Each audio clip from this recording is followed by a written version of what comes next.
교회에 대해서 말을 여러 가지로 하는데요, 정의를 내리는데 그 중에 하나가 교회는 그리스도의 몸이다라는 것이죠.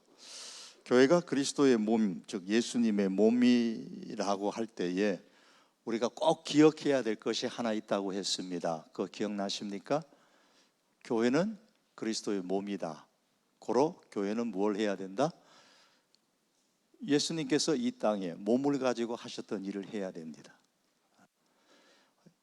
교회는 예수님의 몸이기 때문에 교회는 예수님이 이 세상에서 자신의 몸을 가지고 행하셨던 그 일들을 해야지만 교회라고 할 수가 있습니다. 예수님이 하셨던 그 일들을 교회가 계속 하자라는 것이 우리 교회가 지향하고 있는 바지요. 그게 뭐예요? 결국은 성숙과 섬김과 선교입니다. 성숙한 것은 무엇하기 위한 것이라고요? 섬기기 위한 것이라고 했습니다. 성숙하면 섬기게 되어 있어요. 아이가 자라면, 어른이 되면 아이를 섬기게 되어 있어요. 그런 자연스러운 현상입니다. 성숙하면 섬기는 겁니다. 그러면 교회의 섬김의 목적은 뭐죠? 그것은 복음을 증거하는 것, 선교입니다. 예수님께서 공생의 사역의 요점에 대해서 사도행전 오늘 1장 3절은 이렇게 말씀합니다. 부활하신 이후죠. 예수님께서 40일 동안 부활의 몸을 보이시면서 하나님 나라의 일을 말씀하시니라고 오늘 성경이 말씀합니다. 예수님께서 이 땅에 오셔서 많은 일들을 행하셨는데 왜 그 일들을 하셨는가? 하나님 나라의 일을 이루시기 위해서고요. 어떤 방향으로 일을 하셨는가?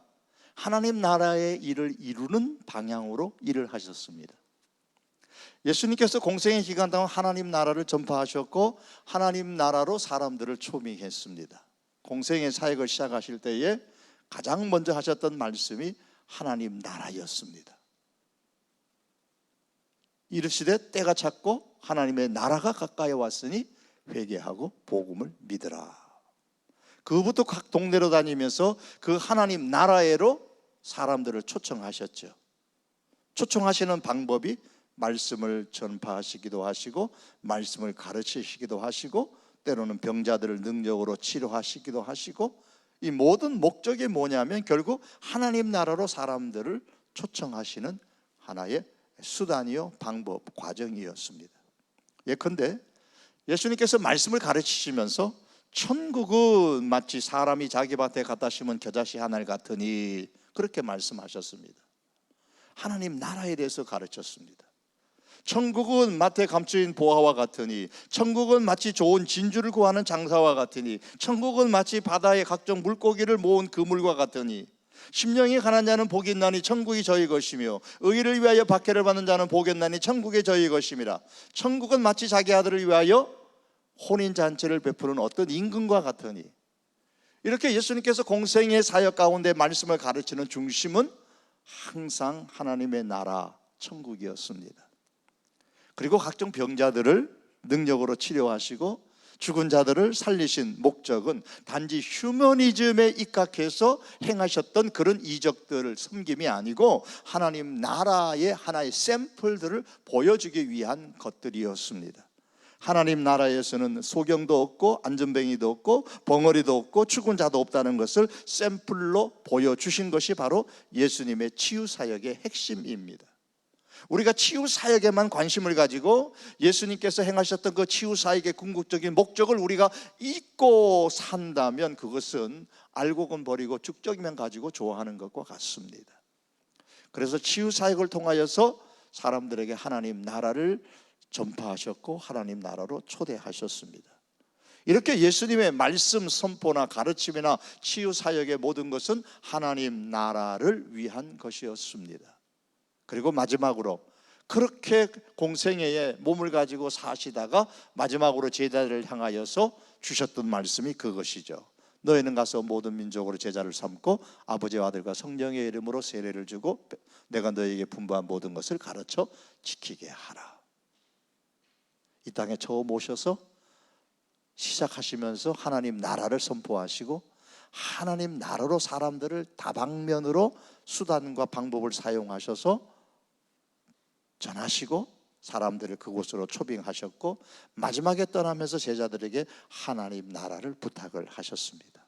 그리고 승천하기 전에도 오직 성령이 너희에게 임하시면 너희가 권능을 받고 예루살렘과 온 유대와 사마리아와 땅 끝까지 내 증인이 되리라 하시니라. 하나님 나라의 확장을 사명으로 제자들에게 주셨습니다. 이를 볼 때에 예수님께서 하라고 하신 일들을 하나로 말하려면 그것은 곧 복음을 전하여 이 땅에 하나님 나라를 이루어가는 것입니다.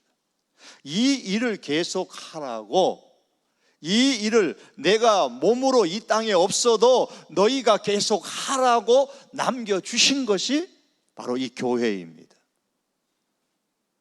내가 내 교회를 이 땅에 세우겠다고 말씀하셨던 그 예수님께서 이 땅에 교회를 세우신 궁극적인 목적은 그 하나입니다. 그러므로 오늘날 모든 이 땅에 예수 그리스도의 이름으로 세워진 교회가 해야 할 일은 오직 이거 하나, 복음을 전하는 것입니다.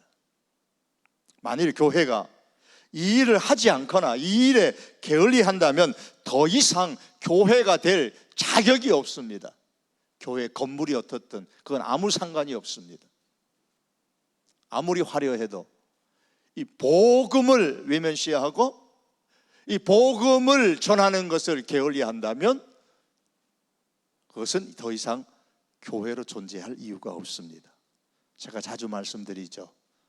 빵집은 빵을 팔아야 빵집이고요, 거기서 설렁탕을 팔면은 빵집이라고 말하는 사람 하나도 없습니다. 십자가만 세워놨다고 교회가 아닙니다. 설렁탕을 하려면 빵집 간판 내리고 다시 설렁탕 간판을 달아야 됩니다. 십자가를 세우고 교회를 세워놓고 교회가 복음을 전하지 않거나 복음 전하는 것을 게을리한다면 교회 간판을 내려놓고 십자가 떼고 거기다가 친교 단체 간판, 뭐뭐뭐뭐 클럽, 뭐뭐뭐뭐 무슨 사회 연구소, 뭐 이런 간판을 달아야 될 겁니다. 예수님께서 다시 오시는 그날까지 우리 성도교회는 복음을 전하는 교회, 복음을 전하는 성도로 건강하게 존재할 수 있기를 바랍니다. 오늘 그 간증을 우리 한 교회에, 사랑하는 교회죠, 우리 권사님 통해서 이 시간에 김영미 권사님을 통해서 그 간증을 함께 듣도록 하겠습니다. 한번 기도합니다.